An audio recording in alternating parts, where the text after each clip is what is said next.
North Korean provocations. We've grown somewhat numb to them here in the nation, but noticeable strides made in missile technology as more and more citizens down south worried. Pyongyang declared it completed its weapons development after their latest ICBM launch.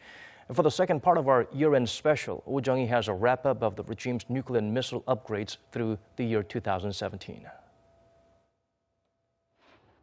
This year, North Korea conducted 1 nuclear test and 15 missile tests, firing 20 missiles in total.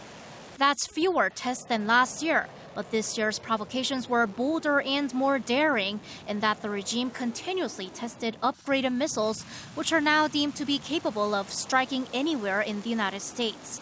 Among the missiles Pyongyang fired in 2016, the ones with longest ranges were the intermediate-range Musudan ballistic missiles. These can fly up to 3,000 kilometers, putting the U.S. territory of Guam within reach. But these missiles weren't considered a big threat, as only 1 out of the 8 Musudan tests was successful. This year, the regime started firing missiles with longer ranges. Intermediate-range Hwasong-12 missiles fired in August and September passed over Japan. ICBM-level Hwasong-14 missiles in July, which were launched at a lofted angle, reached altitudes of 2,800 and 3,200 kilometers, and the latest Hwasong-15 reached an even higher altitude of over 4,400 kilometers. The higher the altitude, the longer the missile range. If fired at a normal trajectory, the Hwasong-15 is believed to be able to fly up to 13 or 14,000 kilometers. The Hwasong-15 ICBM can carry a supersized nuclear warhead and strike the whole United States. It's the DPRK's most powerful ICBM and meets the DPRK's goal of completing the rocket weapons development.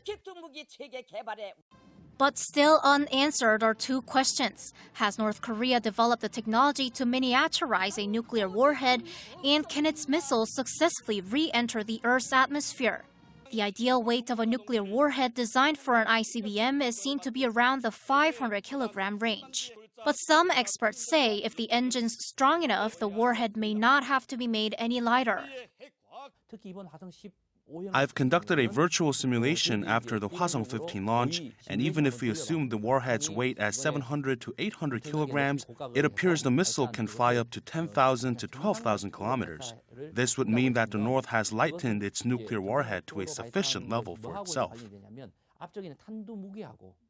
Missile re-entry is another crucial part. When an ICBM re-enters the atmosphere, it has to protect the nuclear bomb inside from frictional heat of 7,000 to 8,000 degrees Celsius, as well as massive pressure and vibrations. Whether the North has achieved this technology is not clear, but pundits say Pyongyang was still aiming to test the technology through the latest Hwasong-15 launch.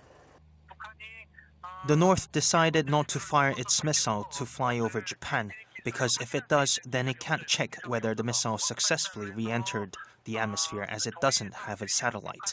But if the missile falls in the East Sea, then the regime can check the missile re-entry using radar.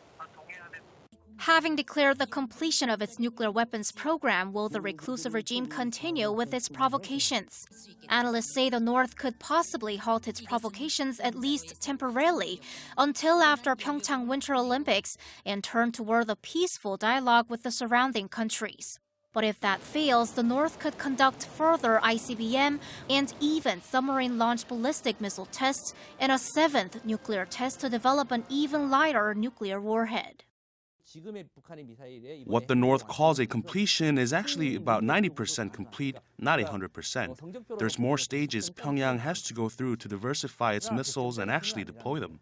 The North could also go on to develop solid-fuel missiles and SLBMs.